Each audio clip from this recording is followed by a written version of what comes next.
Welcome to World Prism. Please subscribe and hit the bell icon for more breaking updates. In the world of international trade, every statement from a world leader can have far-reaching consequences. The global economy is a delicate web, and even a single comment can ripple through industries, affecting jobs, prices, and the daily lives of millions.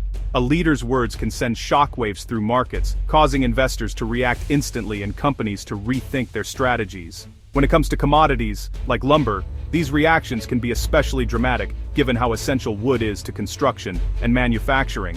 Former President Donald Trump boldly declared that the U.S. does not need Canadian lumber.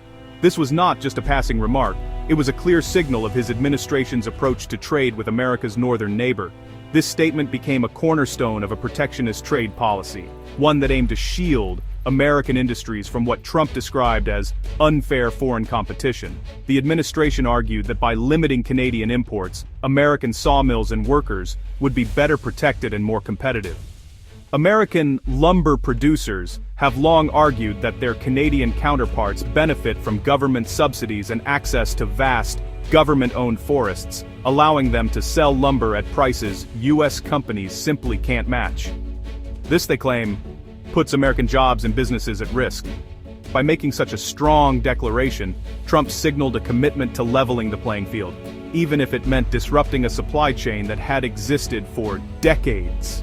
The administration was willing to risk higher prices and potential shortages in order to support domestic producers. The message was clear: make Canadian lumber more expensive through tariffs or restrictions, and American companies would have a better chance to thrive. Supporters of this policy believed it would lead to more jobs and investment in the U.S. lumber industry. However, this perspective oversimplifies the complex North American lumber market.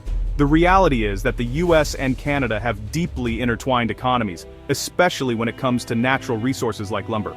Many American builders rely on Canadian wood to keep up with demand, and any disruption can have unintended consequences. The fallout from this policy would soon reveal the profound impact of trade barriers on both economies, from rising prices for home buyers to uncertainty for workers on both sides of the border. The debate over Canadian lumber is about much more than just wood. It's about the future of North American trade and the livelihoods of countless people.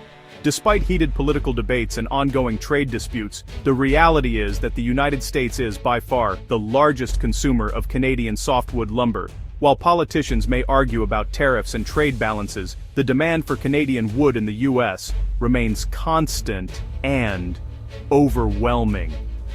This relationship has been built over decades, and it's deeply woven into the fabric of both countries' economies. Canadian wood is absolutely essential for framing houses, building apartment complexes, and supporting countless construction projects across the United States.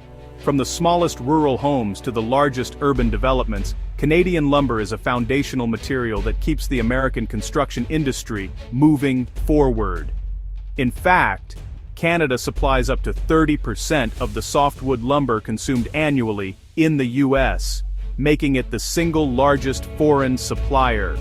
This isn't just a statistic, it's a lifeline for builders and developers who rely on a steady, affordable supply of quality wood. In 2023 alone, the U.S. imported a staggering 28.1 million cubic meters of Canadian lumber. That's enough wood to build hundreds of thousands of homes, schools, and businesses, fueling growth in communities from coast to coast. This cross-border supply chain is absolutely crucial for the American housing market. Without it, the pace of new home construction would slow dramatically and prices for buyers would likely soar. When there are disruptions, whether from trade disputes, transportation bottlenecks, or natural disasters, builders and developers across the country feel the impact. Projects can stall, costs can rise, and uncertainty ripples through the entire industry. In border states like Maine, Michigan, and Minnesota, local economies are deeply intertwined with Canadian imports. Sawmills, trucking companies, and small businesses all depend on the steady flow of lumber across the border. The cross-border flow of lumber supports thousands of jobs on both sides, from loggers and mill workers in Canada to warehouse staff and builders in the U.S. It creates an efficient economic zone that benefits both nations. Ultimately, the U.S. reliance on Canadian lumber is a simple matter of supply and demand.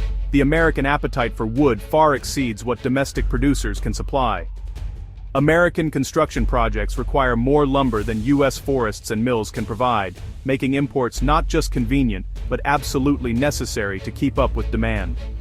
Canadian forests, with their vast resources and sustainable management, help meet this demand. This partnership keeps housing more affordable for millions of Americans and supports the dream of homeownership. The close proximity of the two countries, combined with abundant resources and efficient transportation networks, makes this relationship both practical and economically sound. Ignoring this deep dependency means overlooking the powerful economic forces that shape the North American market. The U.S.-Canada lumber connection is more than just trade. It's a vital partnership that underpins the American way of building. In response to claims of unfair Canadian subsidies, the Trump administration imposed tariffs. Tariffs make foreign products more expensive, encouraging domestic purchases. In 2017, tariffs on Canadian lumber aimed to protect U.S. sawmills. In 2025, tariffs increased to 35%, escalating the trade dispute. The cost of Canadian lumber rose, impacting importers and consumers. The tariffs disrupted a critical supply chain, inflating costs for American industries. Lumber tariffs impacted American families directly. As tariffs raised Canadian import prices, American producers also increased prices. By July 2025, softwood lumber prices surged by 17%. This increase added tens of thousands to new home costs, affecting affordability. Renovation projects also became more expensive, impacting homeowners and contractors. The tariffs, meant to help American workers, hurt a larger workforce segment. Higher costs are a direct tax on American consumers. Historical precedents show protectionist measures often harm consumers. The current situation repeats this dynamic, with consumers paying the price. The assumption that U.S. sawmills could simply step in and replace Canadian lumber has proven to be far more complicated than many expected. While it might seem logical that America could just ramp up its own production, the reality is a tangled web of economic, logistical, and environmental challenges that make this transition anything but straightforward. The U.S. forestry sector is grappling with significant workforce shortages as fewer young people enter the industry and many experienced workers retire. Structural limitations, such as outdated equipment and a lack of investment in modernization, further hinder the ability to boost output quickly. Expanding production isn't as simple as flipping a switch. Building new sawmills or upgrading existing ones requires massive capital investment, regulatory approvals, and years of planning and construction before any additional lumber can reach the market. Even with tariffs designed to encourage domestic production, the U.S. lumber industry has not expanded enough to meet the surging demand for wood products. Many mills operate below capacity and the gap between supply and demand continues to widen. High interest rates and ongoing supply chain disruptions have made it even harder for sawmills to stay afloat. In fact, some facilities have been forced to close their doors, unable to weather the financial storm or secure the resources needed to operate efficiently. When it comes to finding alternative sources, other countries simply can't match the sheer volume of lumber that Canada supplies to the U.S. market. The scale and proximity of Canadian forests are difficult to replicate elsewhere. While countries like Germany and Sweden do export some lumber to the United States, their shipments are a drop in the bucket compared to what Canada provides. Their forests and production capacities are much smaller, and their exports are limited. On top of that, the cost of shipping lumber across oceans adds a hefty premium to the price, making overseas wood an impractical solution for most American builders and consumers. The U.S. finds itself caught between policy decisions aimed at protecting domestic producers and the harsh realities of the global lumber market. This tension leaves businesses and consumers facing higher prices and ongoing uncertainty. Ultimately, tariffs on Canadian lumber don't solve the underlying imbalance in supply. They simply highlight how dependent America remains on its northern neighbor for the wood that builds its homes and communities. In Maine, the lumber tariffs' impact is deeply felt. The state's economy relies on cross-border trade with Canada.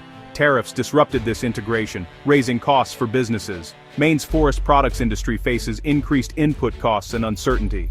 The tariffs threaten jobs in mills and manufacturing. Local economies built on cross-border cooperation are at risk. The Canadian border, once a gateway, is now a barrier.